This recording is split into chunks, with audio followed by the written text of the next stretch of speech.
55 et 65 ans donc, ont connu ce type de voiture, notamment les taxis. Pourquoi les taxis, je vous dirai après.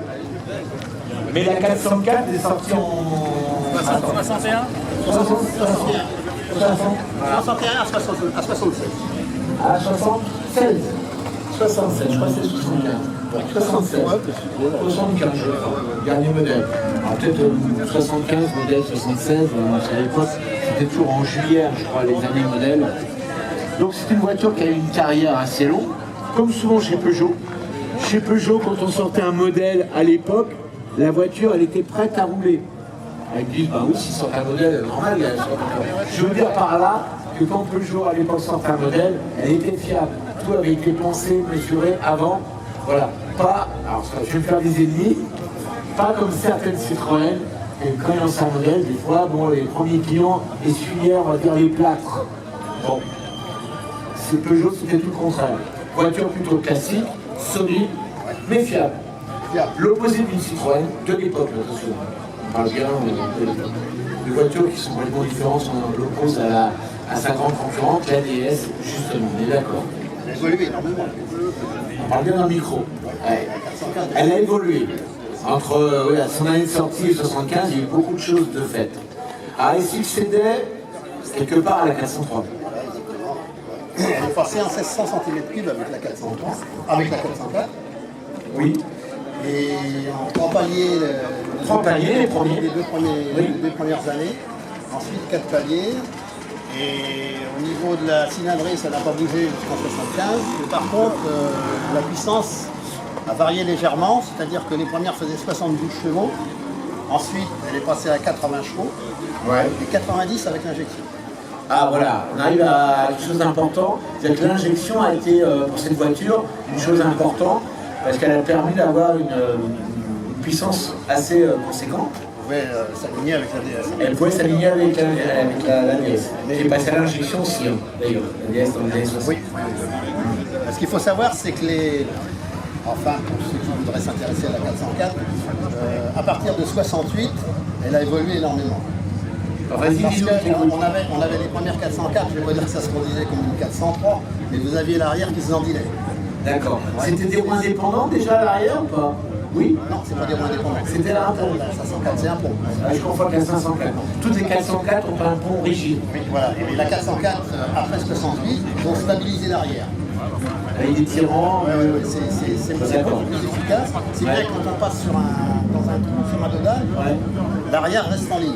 D'accord. Elle s'endine plus comme avant. Elle n'endile plus. En plus, vous avez la boîte, après 68, comme celle-ci, vous avez la boîte de la 504. Donc vous passez les vitesses comme dans une R5. C'est très très très agréable. Alors qu'avant c'était un peu... Et vous avez les 68, 69, 70, c'est le top parce que vous avez la Superlux. Alors, c'est quoi la Superlux? Vous avez la moquette, vous avez les crocs, vous avez le toit ouvrant, vous avez le toit ouvrant. stabilisateur, vous avez les freins à 10. À l'avant. C'est une autre voiture, elle s'approche de la 504. D'accord. Et malheureusement, pour la 504, qui est sortie en 68, la 504 ne pouvait pas décoller. Donc ils ont été obligés de réduire. Ils ont fait une 404 du pauvre, ils ont enlevé la moquette, ils ont enlevé le pouvoir vendre la 504. Pouvoir vendre la 504.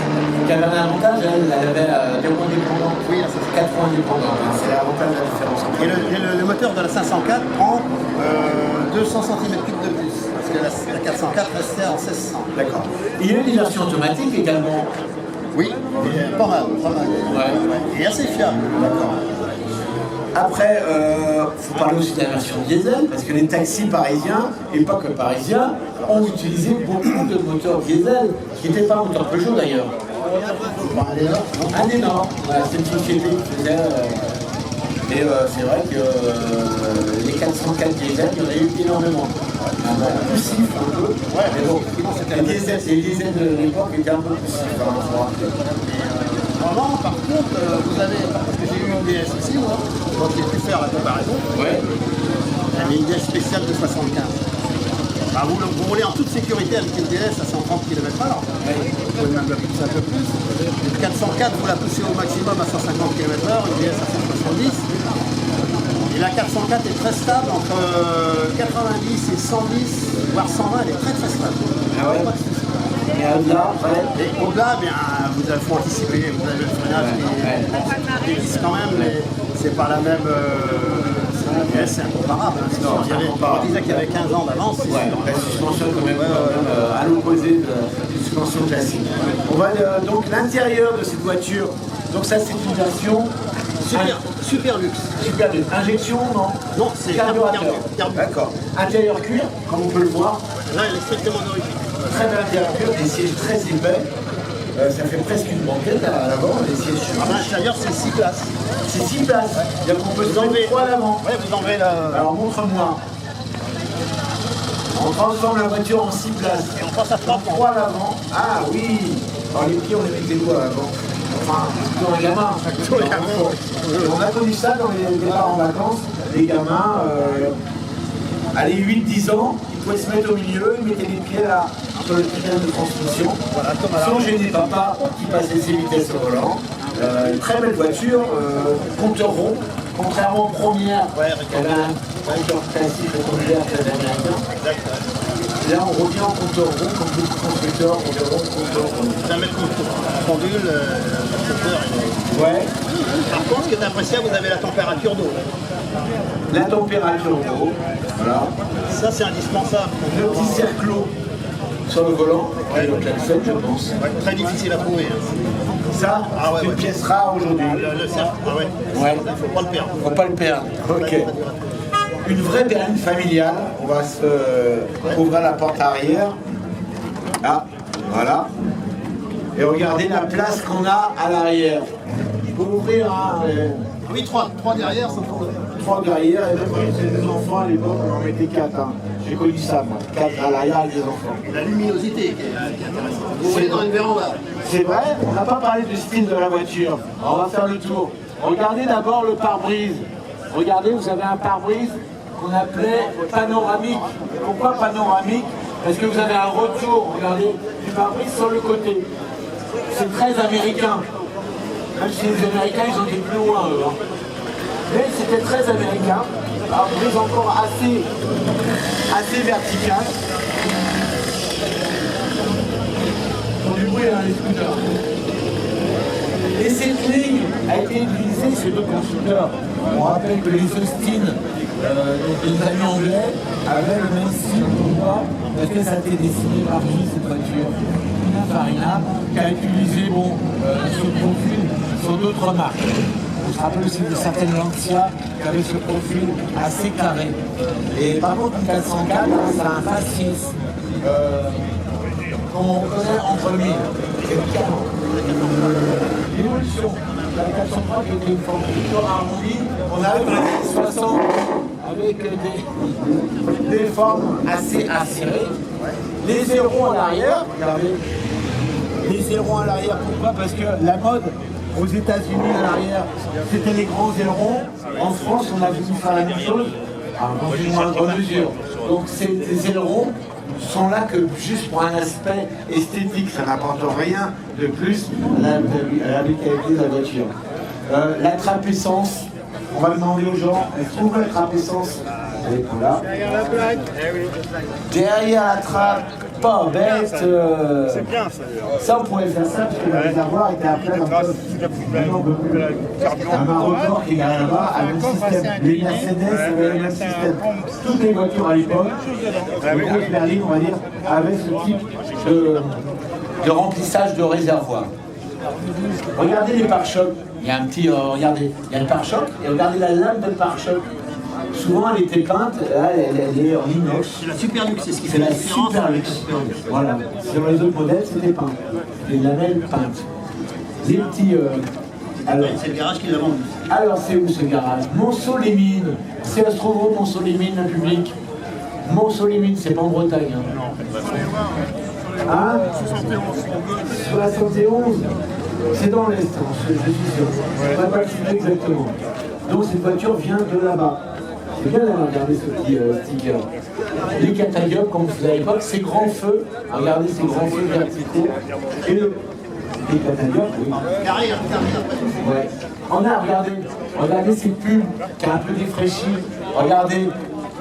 Qu'est-ce que vous lisez? Allez, monsieur, voilà, le grand là. Safari, Peugeot 24 Alors, Safari. Safari. Est Africa. Il y a les 1963, 1966, 1967 et 1968. Eh ouais, parce qu'à l'époque, Peugeot ne faisait vraiment pas de sport automobile. Par contre, les safaris, oui, parce que ça prouvait la fiabilité. Le safari, c'était une épreuve très très dure, où très peu de modèles arrivaient à l'arrivée. Et pendant longtemps, Peugeot a été vainqueur du safari, et ça s'arrête en 68. Il y a eu d'autres victoires dans les années 70, Peugeot, avec des compés notamment. C'est vrai ce que je dis. Voilà, la 504 qui est coupée 504 on suivi après. Ça reste une grande aventure Peugeot. Après, bon, je suis arrivé avec la 206, mais ça c'est beaucoup plus récent. La 404 était les premières voitures avec la Ferrari. Donc ça, c'est bien ce petit rappel là. On a un corps énorme. Oh, en plus, c'est pas grave, tu t'apprends pas. Je peux même rentrer dedans, je suis sûr. C'est une voiture. Ah, c'est vrai que bon. C'est une voiture qui roule. C'est une voiture qui roule. Bon, c'est un coffre de voiture. Bon, maintenant vous avez. Et c'est ça, c'est très simple. T'as du travail.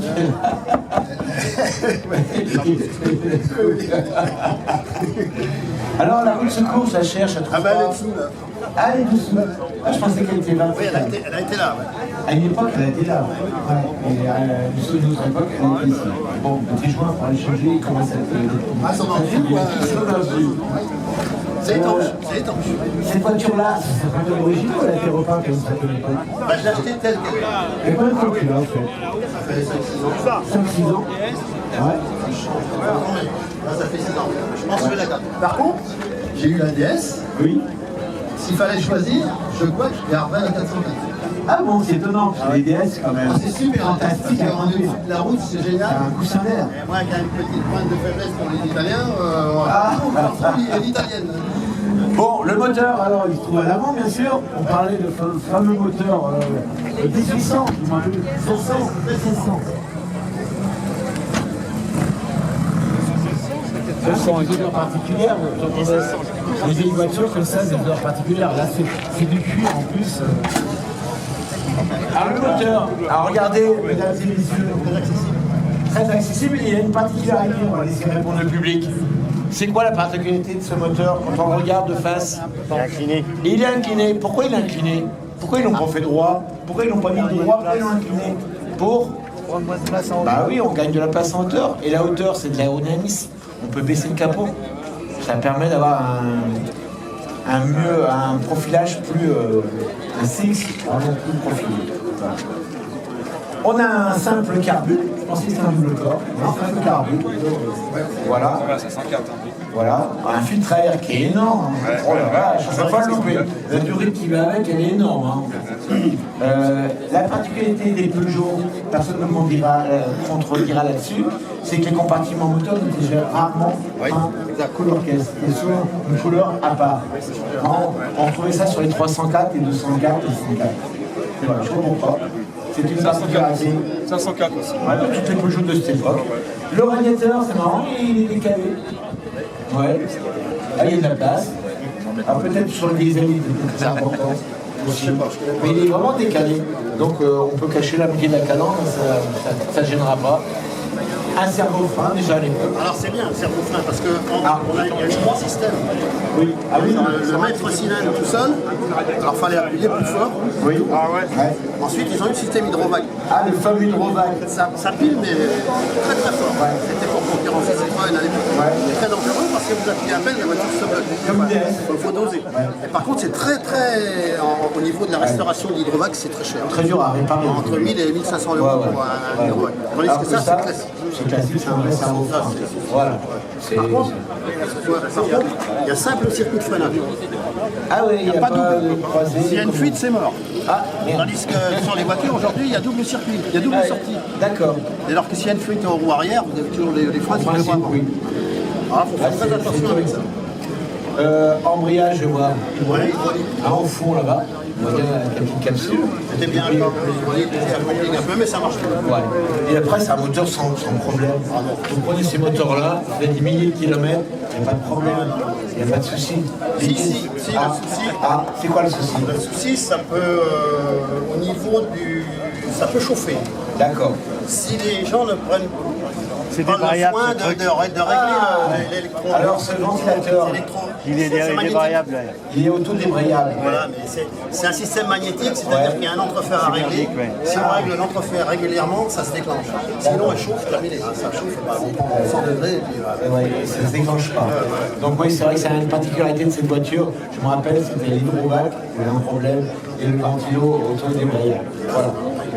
Elle est fantastique, cette voiture, elle est très belle, dans cette couleur blanche. Elle rappelle pas mal de choses. On n'a pas parlé aussi de tous les modèles qu'il y avait, les catégories de carrosserie. Il y a eu le coupé, hein, le cabriolet, qui avait une forme.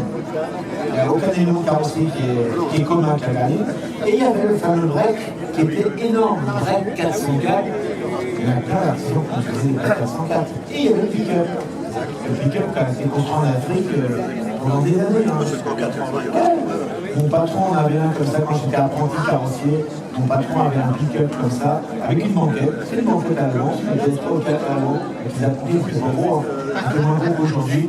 Et voilà. Essence et diesel, un moteur indien. Voilà. Là, le trou de la manivelle, parce qu'il faut encore démarrer la manivelle. Il faut l'applaudir parce qu'il connaît le sujet, on se connaît depuis longtemps, il a eu plusieurs voitures et c'est un vrai passionné, il vient régulièrement ici, ça fait toujours plaisir de le voir.